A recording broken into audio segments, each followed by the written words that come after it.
지난 시간에 우리가 이제 4절까지 말씀을 상고했죠. 나를 잉태한 자의 방으로까지 가기까지 놓지 아니하였다.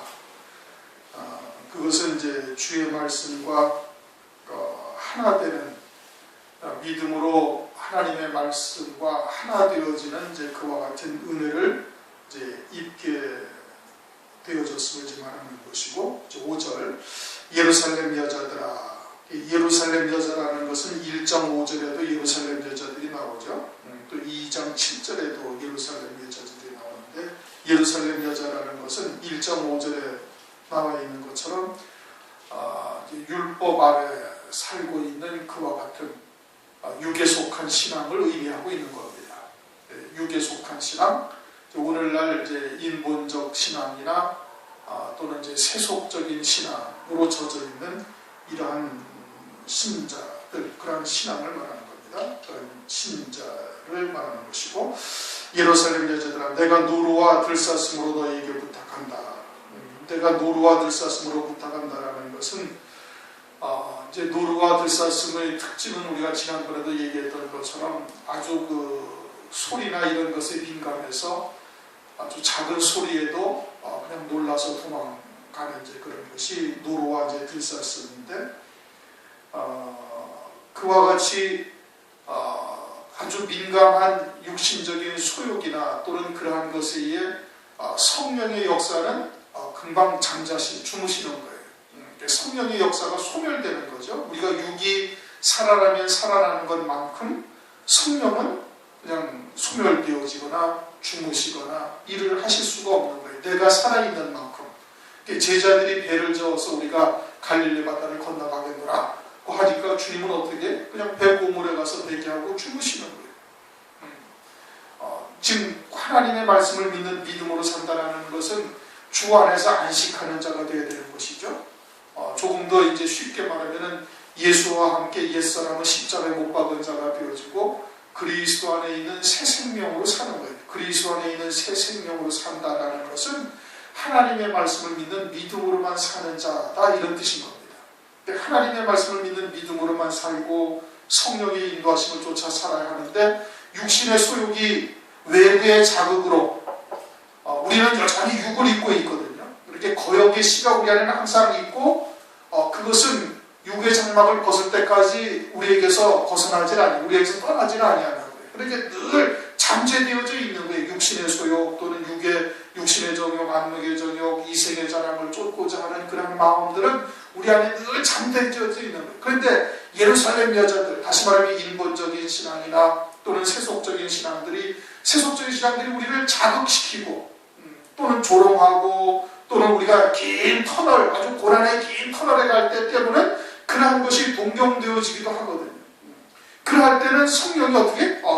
그 육신의 수욕이 살아나게 되면 성령께서 일을 하실 수가 없으니까 그러한 것에 아주 민감하여 떠나버리는, 즉 성령께서 일하지 아니하시는 이와 같은 역사가 일어나게 되어진다. 그러니까 예루살렘 여자들아, 내가 노루와 들사슴으로 너에게 부탁한다. 내 안에서 역사하시는 성령은 아주 민감하신 분이니까 우리의 육체의 소욕들이 살아나지 아니하도록 늘 스스로를 어떻게 돼? 날마다 나는 십자가에 죽노라. 자기의 정과 욕심을 못 박은 자가 되어야 되는 거예요. 더하여서는 로마서 8장에 말씀하고 있는 것처럼 내가 주를 위하여 종일토록 죽임을 당하게 되어지며 도사나 양처럼 여김을 받았나이다 하는 말씀이 내게 이루어져야 되는 겁니다. 주님이 그렇게 걸어가셨던 것처럼 우리도 그러한 중심으로 주님의 뒤를 하나님의 말씀을 믿는 믿음으로 쫓는 자가 되어야 되는 거예요. 그래서 육신의 정욕이나 육에 속한 것들이 우리 안에서 다시 살아서 역사하지 아니하도록 늘 그와 같은 이제 예민한 감각을 가지고 있어야 되는 것이죠. 그래서 내가 노루와 들사슴으로 너에게 부탁한다. 사랑하는 자가 원하기 전에는 흔들지 말고 깨우지 마라. 사랑하는 자가 원하기 전에는, 다시 말하면 주님이 원하기 전에는 지금 어디에 들어가 있는데? 주님과 함께 지금 나를 잉태한 자의 방으로 들어가 있지 않습니까? 그럼 잉태한 자로 방에 들어갔다는 게 뭘 말한다고요? 말씀으로 하나 되어지는 과정을 지금 주님께서 나를 통해서 이루어가고 계시는 거예요. 히브리서 8장 10절에 내 법을 저희 생각에 두고 저희 마음에 기록한다고 말씀하고 있죠. 그렇죠? 마음과 생각이 주님의 말씀과 일치가 되어져야 되는 거예요. 우리의 마음과 생각은 따로 있는데 그냥 주의 말씀을 어거지로 내가 쫓아가는 것이 되어져서는 안 돼요. 그 말씀과 하나 되어진 것이 아니다 이겁니다. 말씀과 하나 되어졌다는 것은 하나님의 말씀과 우리의 마음과 생각이 완전히 하나가 되어져서 일치를 이루고 주님의 생각과 내 생각이 같고 주님의 마음과 나의 마음이 같아져야 되는 거예요. 그것이 안 되니까 우리가 계속해서 어떻게 연단의 과정을 겪고 많은 시간이 지나가야 되고 모세가 40년 광야에서 훈련받을 것 같은 훈련이 우리에게 필요한 거예요. 그러나 말씀과 하나가 되어져 믿음으로 산다는 것이 무엇인지 깨닫고 있다면 그러면 어떻게 하면 되는 거예요? 바로 그러면 내 믿음은 되는 거예요. 그 말씀과 하나가 되어져서 믿음으로 나가기만 하면 되는 거예요. 지금은 마지막 때가 되어져서 5배의 양식을 주시는 때다. 풍년, 7년 풍년의 때다. 그렇게 말씀하고 있지 않습니까? 그럴 때는 하나님께서 그냥 은혜를 주신다니까요. 40년 동안 광야에서 연단받지 아니하여도 가나안 땅에 들어갈 수 있는 믿음을 하나님께서 우리를 주시는 때다 이겁니다. 5배의 양식을 주신다 이겁니다. 그러니까 그러한 말씀을 우리에게 지금 채우고 계시는 때니까 그럴 때 그러면 그렇게 말씀이 채워지기까지 흔들지 말고 깨우지 말아야 돼요. 육적인 소욕들이 되살아나지 아니하도록 늘 도사의 양처럼 여김을 받는 자로의 자리로 항상 있어야 되어질 것을 지금 말씀을 하고 있는 겁니다. 그렇게 해서 하나님의 말씀이 채우되 어디까지 채워져야 돼? 요한복음 2장에 혼인잔치에 물로 된 포도주를 떠다줄 때 주님께서 그 물을 어디까지 채우라? 아구까지 채우라 이겁니다. 하인에게 아구까지 물을 채우라고 그러셨죠? 우리에게도 우리의 분량만큼 하나님의 말씀이 내가 사역할 분량만큼의 하나님의 말씀이 내게 채워져야 되는 거예요. 그렇게 채워지기까지 그냥 가만히 있으면 되는데 육적인 신자들 마치 이스마엘이 이삭을 희롱하고 조롱한 것처럼 우리에게 늘 다가와서 이제 그러한 것으로 우리를 자극시키기도 하고 또는 수치와 또는 조롱을 하기도 하고 기타 등등 막 역사를 하는 거예요. 그럴 때 우리가 어떻게 돼야 된다고요? 종일토록 주를 위하여 죽임을 당게 되면 도사의 양처럼 여김을 받는 자와 같은 자리에 내려가 있어야 된다 이겁니다. 예수의 여자들아 내가 노루와 들사슴으로 너희에게 부탁한다. 우리 안에는 우리는 육을 입고 있으니까 육신의 소욕들에 늘 우리는 노출이 되어져 있는 거예요. 언제든지 그 육에 속한 쪽으로 발걸음을 옮길 수가 있다 이겁니다. 그러니까 그러한 이스마엘이 이삭을 희롱하는 것처럼 그와 같은 희롱이나 또는 수치 또는 조롱 또는 대적하는 일이 있어서 우리 안에 있는 육적인 소욕들이 다시 살아나지 아니하도록 십자가의 날마다 못 박는 자가 되어져야 할 것이고 언제까지? 하나님의 말씀의 아구까지 채워지기까지 그래야 됩니다. 흔들지 말고 깨우지 말지니라.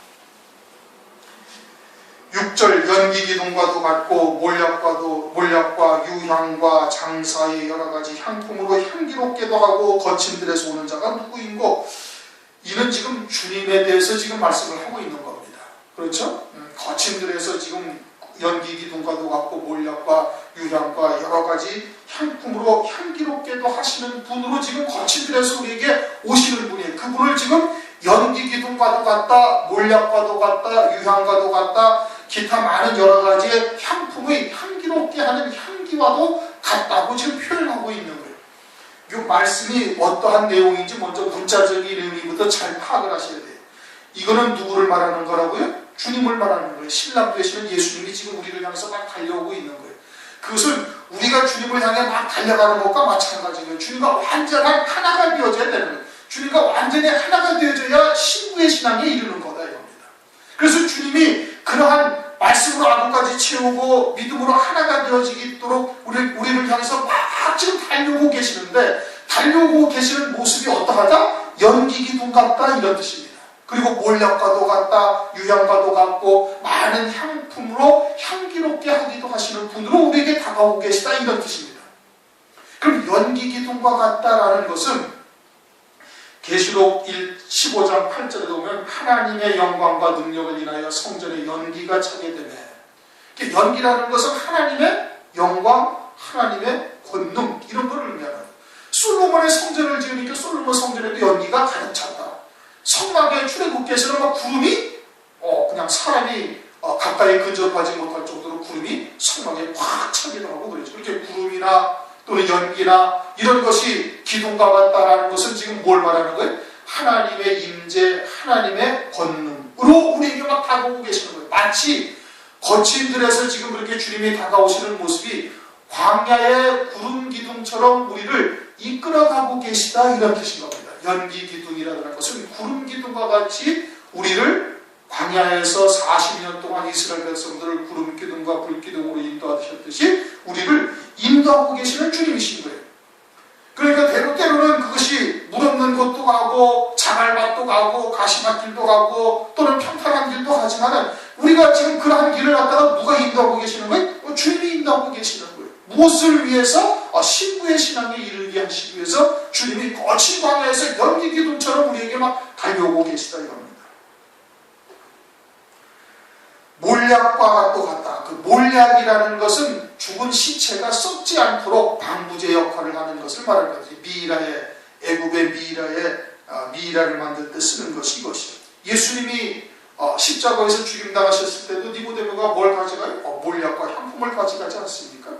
그렇게 몰약이라는 것은 뭐예요? 썩을 것을 썩지 아니하게 하시는 거예요. 그 주님이 이 땅에 오셔가지고 십자가 위에서 피 흘려 죽임당하심으로 말미암아 속죄 구원을 이루셔서 우리로 하여금 썩어질 육체로 사는 삶이 아니라 썩지 아니할 영생을 사는 삶으로 우리를 이끌어가시는 분이시다, 이겁니다. 믿는 자에게 성령을 부어주셔서 영생의 열매 맺는 삶을 살게 하고 있지 않습니까? 그게 뭐예요? 썩지 아니하는 영생을 누릴 수 있게 하시는 분이시다, 이겁니다. 유향이라는 것은 기도죠. 이것은 요한계시록 5장 8절에도 기도라고 말씀하고 있고 향기를 말씀하고 있고, 또 주님께서는 로마서 8장 34절에 하나님 보좌 우편에서 우리를 위해서 항상 중보하시고 계시다. 어떻게 중보하고 계세요? 아버지의 뜻이 우리에게 이루어지기를 기도하고 계시는 거예요. 아버지의 뜻은 무엇인데? 아버지의 뜻은 우리가 온전한 신부로서 장차 혼인잔치에 어린 양의 아내로 참여할 자로 되는 것이 아버지의 뜻이에요. 그러니까 그것을 위해서 우리를 위해 항상 중보하고 계시는 거예요. 그와 같은 주님의 중보로 말미암아 우리가 신부의 신앙에까지 이룰 수가 있는 것이죠.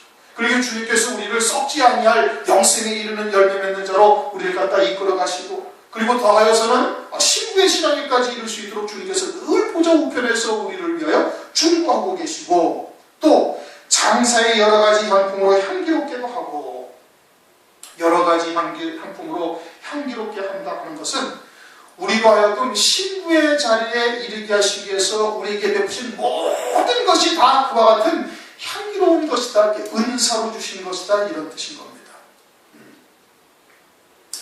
모든 것을 다 갖추어 아버지의 뜻을 이루는 일에 합력하여 선을 이루게 하는 겁니다. 합력하여 선을 이루는 향기로운 향기가 되게 하신다, 이겁니다. 때로는 그것이 고난일 수도 있죠. 그런데 욥은 고난당할 때 어떻게 했어요? 여호와께서 우리에게 복도 주셨으니 재앙도 주시지 아니하겠느냐. 모든 것이 다 하나님으로부터 우리에게 은혜로 주신 것이다 하고 입술로 범죄치 아니하였다. 욥기서 2장 10절에 그렇게 말씀하고 있지 않습니까? 재앙도 나를 위해서 주신 것이다. 욥은 그렇게 받아들이고 있는 거예요. 하늘 세계가 열리고 믿음으로 사는 자라면 그게 마땅히 주님께서 우리에게 은사로 주신 것을 알 수가 있는 겁니다.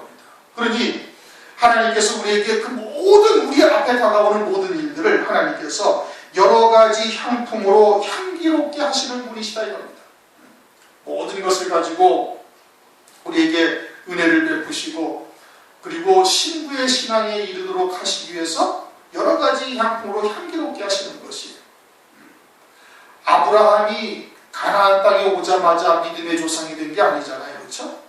40여 년 가까운 기간 동안 실수도 하고 수치도 당하고 살아계신 하나님을 조금씩 체험해가며 연단도 받아가면서 그래가지고 결국에는 모리아산에 이르는 아브라함이 된 거예요. 그렇게 그 모든 과정에 하나님께서 다 아브라함에게 은혜로 주신 것이고 은사로 주신 것이고 다 좋은 것으로 주신 거예요. 마찬가지로 우리에게 다가오는 모든 것들도 다 하나님께서 향기롭게 하는, 우리에게 향기롭게 하는 그런 은사로 모든 것을 주신 것이다, 이겁니다. 그러면서 거친 들에서 우리에게 다가온다. 광야죠. 그러니 그 길은 어떤 길도 있어요? 가시밭길도 있고 돌짝밭길도 있고 아주 험악한 산악길과 같은 길도 있고 그와 같다, 이겁니다. 그 길이 다 평탄 편하고 무슨 아스팔트 길 깔아놓고 또는 뭐 신장으로 도로를 쫙 깔아놓고 평탄하게 걸어가는 이 길이 절대 아니다 이겁니다. 그런 길이 아닌 것이에요. 그렇게 해서는 우리가 신부의 신앙이 이룰 수가 없는 것이에요. 그러나 주님께서는 구름 기둥으로 연기 기둥으로 우리를 매 발걸음마다 우리를 갖다 이끌어가고 계시는 거예요. 내가 결정하고 내가 나가는 것 같지만 그것이 아니라 우리가 아무리 사람이 마음으로 결정할지라도 여호와의 뜻이 이루어지는 것이죠. 하나님의 뜻이 이루어지는 거예요. 그렇게 연기 기둥과 똑같고 몰약과 유향과 장세의 여러 가지 향품으로 향기롭게도 하고 거친 들에서 오는 자가 누구이고 그분은 주님이신 거예요. 광야에서 우리에게 다가오시는데 광야에는 여러 가지 또한 그런 험악한 길도 있지만 온갖 위험들도 있죠. 이제 마지막에 가장 큰 위험은 짐승의 위험인데 이제 적그리스도와 거짓 선지자가 등장하게 되어지는 것이죠. 그게 이제 거친 들이다 이겁니다. 거친 들. 7절 이는 솔로몬의 연이라. 지금 오시는 분은 누구예요? 주님이시에요. 그런데 이제 솔로몬의 연이라는 것은 마차, 병거 이런 뜻인 겁니다. 한자로 번역을 해가지고 연이라 했는데 연이라는 것이 병거, 마차. 지금 오시는 분은 주님이 오셔요. 주님이 오시는데 그 마차가 그 병거가 누구의 병거다? 솔로몬의 병거라고 말씀을 하고 있어요. 실제 오시는 분은 광야에서 지금 막 연기기둥처럼 막 단대기로 다가오시는 분은 주님이 오시는 건데 그런데 솔로몬의 연이다 이렇게 지금 말씀하고 있어요. 솔로몬은 지금 아가서를 기록하게 하시는 기록하고 있는 성령의 감동으로 아가서를 지금 기록하고 있는 솔로몬이거든요. 솔로몬이 지금 신부의 신앙에 이르는 자의 대표로서 지금 아가서를 기록하고 있는 거예요. 그를 통해서 아가서를 이제 모든 것을 체험한 솔로몬을 통해서 하나님의 뜻을 지금 솔로몬을 통해서 지금 나타내시고 있다 이겁니다. 그 솔로몬이 누구예요? 신부의 신앙의 대표로서 지금 아가서를 기록하고 있는 거예요. 그 신부의 신앙에 이르는 자는 지금 4절, 5절을 거쳐서 6절까지 이르게 되어져 가지고 신부의 신앙에 이르는 거예요. 즉 주님과 하나가 되어지는 것이 무엇인지 깨닫고 나를 잉태한 자의 방에 들어가서 주님과 말씀과 하나가 되어지기까지 많은 연단과 고난의 과정을 거치는 거예요. 그렇게 해서 막 그 거친 광야길을 연기 기둥으로 인도하시는 주님의 은혜를 입고서 오른쪽으로 또는 왼쪽으로 또는 구름 기둥이 옮기면 옮기듯이 이렇게 인도함을 받고 있고 그와 같은 걸어가는 과정이 결코 평탄한 길이 아니란 말이에요. 험악한 길, 가시밭길 또는 물 없는 곳 또는 광야의 위험, 여러 가지 짐승의 위험들 이와 같은 것들이 있는데 하나님이 인도하시니 그 발걸음을 하나님께서 반드시 가나안 땅으로 지금 인도하고 계시는 거예요. 그러니 그와 같은 길을 다 걸어가게 되어지면 결국은 어디까지 가? 가나안 땅에 이르는 거예요. 신부의 신앙에 이른다 이겁니다. 그러니 주님이 타고 오는 그러한 병거가 누구의 병거가 되는 거예요? 솔로몬의 병거가 되는 거예요. 신부의 신앙에 이르게 되어지면 그리스도의 영광에 참여하는 자가 되어지니 하나님의 영광이 곧 나의 영광이요. 새 예루살렘 성에 하나님의 성전이 있어요 없어요? 없다 이겁니다. 어린 양의 안에 그리스도의 신부가 새 예루살렘 성인데 그 안에 하나님의 성전이 없으니 하나님의 영광에 참여하는 자가 되어지는 거예요. 그래서 솔로몬의 연이다 이렇게 지금 말씀을 하고 있는 겁니다. 그와 같은 병거 또 그와 같은 새 예루살렘성의 영광을 깨닫는 자가 되어져야 모든 싸움을 능히 이기는 자가 되는 거예요. 그러니까 광야에서 거친 광야에서 막 달려오시는 주님이 그 마차를 타고 오는 거예요. 솔로몬의 마차. 주님이 지금 새 예루살렘 성으로 주님이 오시는 건데 그 새 예루살렘 성이 솔로몬의 마차라고 지금 오히려 말씀을 그렇게 하시면서 그와 같은 영광의 힘이 모든 것을 이기게 한다. 이건 골로새서 1장 11절에 우리가 이미 상고했어요. 그 영광의 힘을 쫓아 모든 능으로 모든 것을 다 능히 이기게 하신다 이겁니다. 모든 것을 견디게 하시고 기쁨으로 감당할 수 있게 하셔서 승리하게 하신다 이겁니다. 창세기 45장을 보면은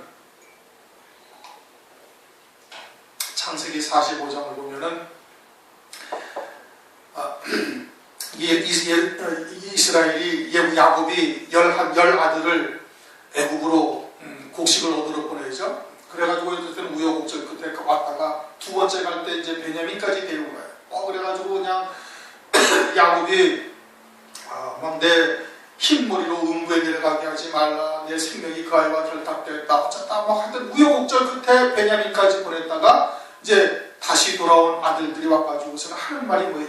요셉이 애굽의 총리더라 이겁니다. 그런데 야곱이 믿어요? 못 믿어요? 안 믿는 거예요. 죽은 줄로만 알았거든요. 10몇 년 동안, 거의 20년 가까운 동안 까마득하게 잊어버리고 죽은 아들로 치부하고 그러고 있는데 그 요셉이 애굽에서 총리가 될 때는 그 도저히 믿을 수가 없는 거예요. 그래서 뭐 양식도 보여주고 뭐도 보여주고 해도 안 믿는 거예요.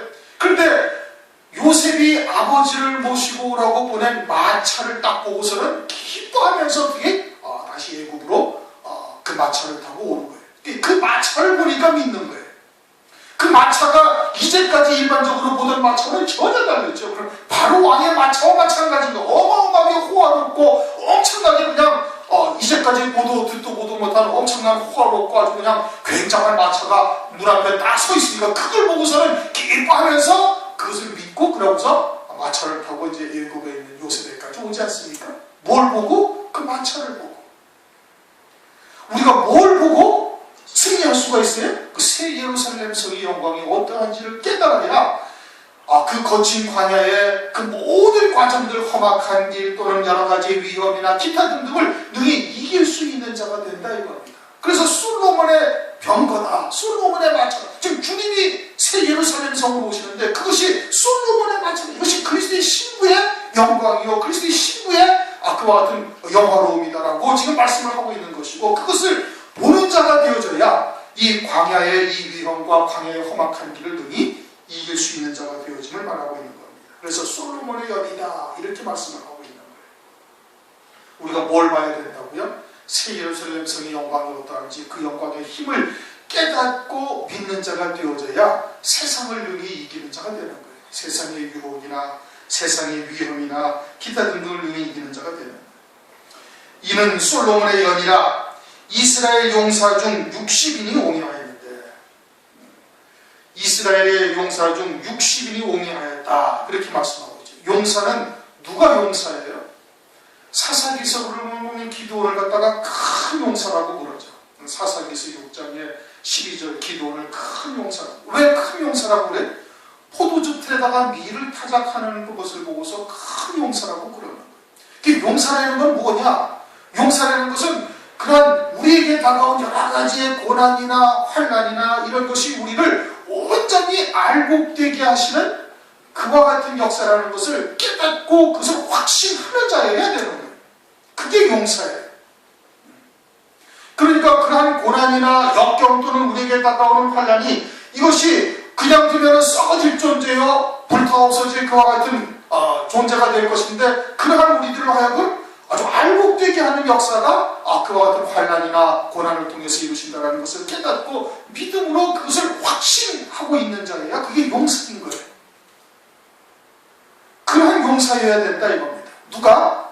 그 신부에 이르는 자가, 그 마차를 옹이하는 자라는 것은, 그 60이라는 것은 그와 같은 용사여야 그와 같은 마차에 이르는 자가 되어지는 것이고, 주님 곁에서 호위하는 자, 주님 곁에서 주님 보좌 우편에 24장로의 자리에 앉을 수 있는 자가 되어짐을 말하고 있는 겁니다.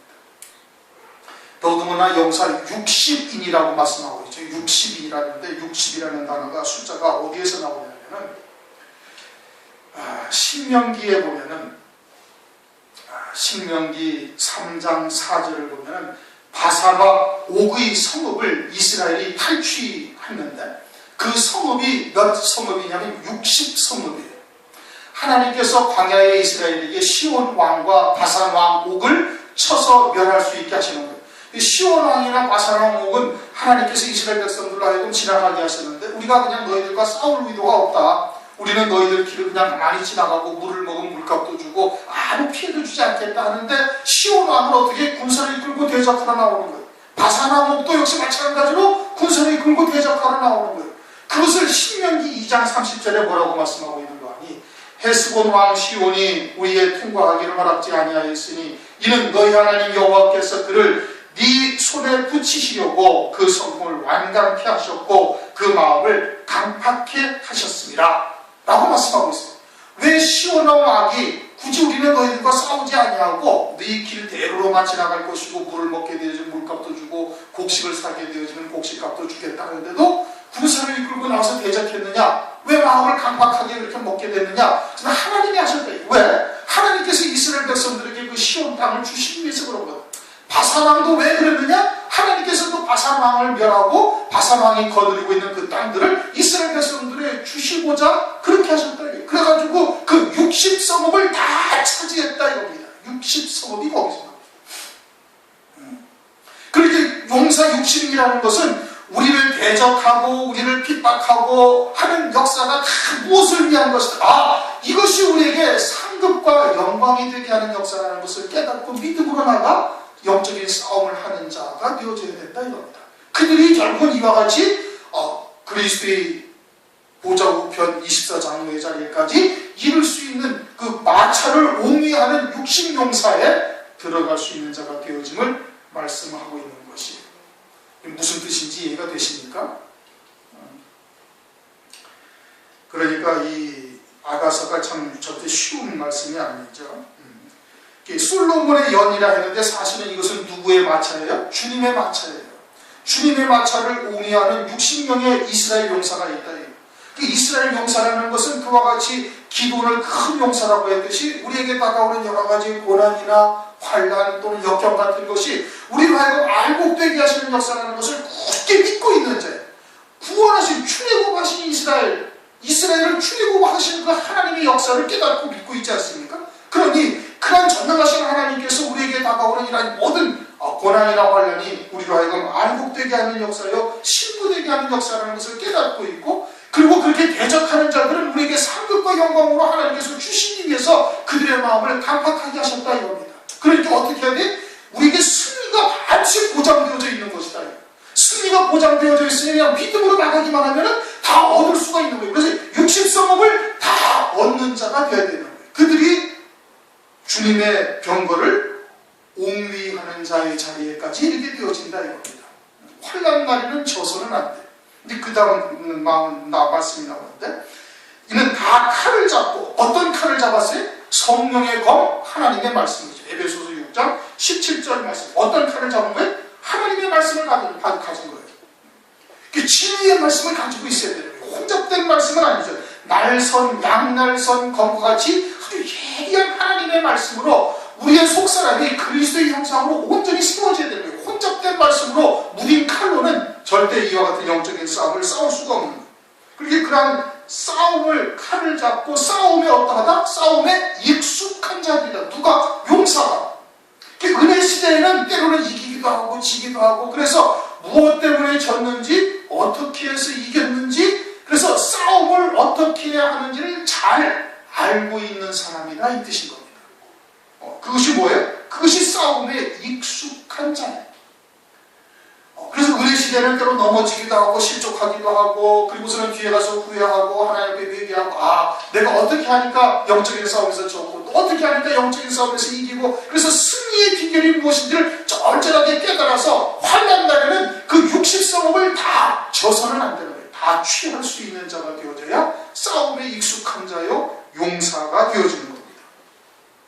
싸움에 익숙한 사람들이라 밤의 두려움을 인하여 각기 허리에 칼을 찾느니라. 밤이라는 것은 어둠의 권세가 장악하고 있는 때가 밤이죠. 은혜 시대의 공중것을 누가 잡고 있어요? 어둠이 지금 잡고 있는 거예요. 공중것을 잡은 자는 마귀요 사탄이요 어둠의 권세인 것이죠. 그런데 장차 환난의 때를 뭐라고 해요? 창세 이래 없던 환난이다 이겁니다. 그러니까 가장 흑암의 권세가 가장 아주 이 극점에 이르는 때가 환난의 때, 그때가 가장 깊은 밤이죠. 그때의 두려움을 인하여 각기 허리에 칼을 찾느니라. 허리에 칼을 찾다라는 것은, 그 칼이라는 것은 하나님의 말씀이요 진리의 말씀이요, 그것은 가장 큰 적그리스도의 환난의 때에 그 진리의 말씀을, 적그리스도의 환난을 통해서 이루신 하나님의 구원의 비밀을 깨닫고 그 말씀으로 하나님의 칼을, 성령의 검을 찾는 것을 말하는 겁니다. 그러니까 요한계시록 10장에 가면은 사도 요한에게 손에 펴놓인 천사가 손에 펴놓인 작은 책을 갖고 갖다 먹으라. 그래서 사도 요한이 달라고 해서 그 사도 그 책을 먹으니까 네 입에서는, 네 배에서는 쓰고 네 입에서는 꿀같이 날다. 그래서 그걸 먹으니까 실제 그러하더라 이거. 그러고 난 다음에 그 천사가 사도 요한에게 뭐라고 그래? 네가 다시 예언하여야 하리라 하면서 11장에 누가 등장을 해?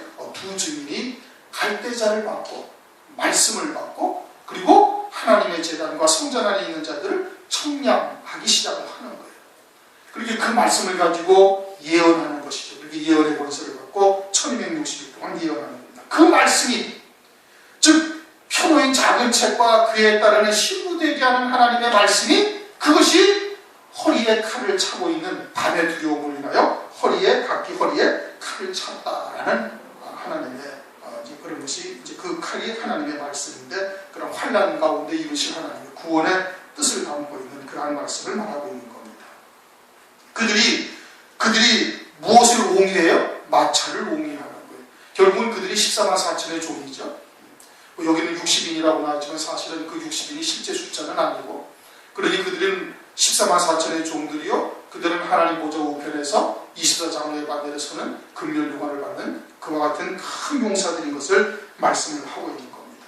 즉 신부의 신앙으로 자라게 되어지고 잉태한 자의 방으로 들어가서 하나님의 말씀에 아구까지 채워지고, 그리고 거친 광야에서 연비기둥으로 몰약과 여러 가지 향품으로 인도하시는 그와 같은 하나님의 역사를 깨닫고 있고, 그리고서는 이 솔로몬의 연, 즉 새 예루살렘 성의 영광이 어떠한지를 그것을 깨닫고 그 믿음으로 받은 자들이 결국 승리하게 되어지는데, 그들은 이스라엘의 60용사가 되어질 것을 말씀을 하고 있는 겁니다.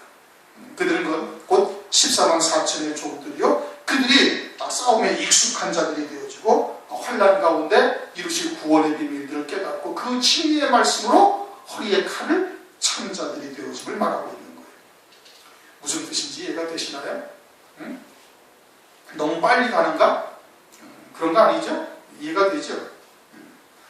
이제 벌써 2장을 지나고 3장에 들어왔는데, 이제 지금도 한 2절 정도씩만 한다면 좀 그렇잖아요. 그렇죠?